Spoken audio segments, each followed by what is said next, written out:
Hello, happy Dussehra सर्वांना. आजच्या mini ब्लॉगमध्ये मी दसऱ्याचे काही क्षण कैद केले तर तुमच्याशी शेअर करते आहे. प्रत्येक शुभकार्याची सुरुवात घराच्या उंबरठ्यापासून होते. आज उंबरठा पूजन करताना जाणवलं, इथून घरात सुख, समृद्धी आणि शांती येते. उंबरठ्यावर फुले ठेवली. फुलांच्या सुगंधासारखं आपलं जीवनही आनंदानं फुलावं, हाच संदेश या फुलांमध्ये दडलेला आहे. दारावर आणि गाडीसाठी हार बनवले. प्रेम आणि श्रद्धेने गुंफलेला हार हे एकतेचं प्रतीक आहे. जसं या फुलांना एकत्र बांधलं आहे, तसं आपण सर्वांनी एकत्र येऊन सण साजरे करावेत. दरवाजामध्ये रांगोळी काढली. रांगोळी म्हणजे केवळ सजावट नाही आहे, तर ती अंधाराला दूर करून सकारात्मकतेचं स्वागत करते. नंतर गाडीपूजन वगैरे केलं.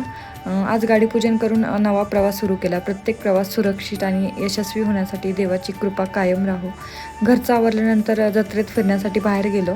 जत्रेतील गजबज ही आपल्या संस्कृतीची ओळख आहे. पाळणे, दुकाने आणि लोकांचा उत्साह हेच आपल्याला शिकवतात की आनंद वाटला तर तो दुप्पट होतो.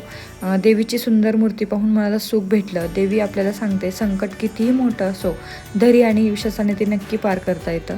पुढं आल्यानंतर तुळजाभवानीची रांगोळी पाहिली. तुळजाभवानीच्या रांगोळीत भक्तीचे रंग आणि आशेचा प्रकाश दडलेला होता. ही रांगोळी म्हणजे एक नवीन सुरुवातीचे प्रतीक आहे. शेवटी घराकडे परतताना जाणवलं, खरी शक्ती आपल्या बाहेर नाही, तर आपल्यातच आहे. आपल्या प्रयत्नांनी, श्रद्धेने आणि मेहनतीने आपण कोणताही विजय मिळवू शकतो. थँक्यू.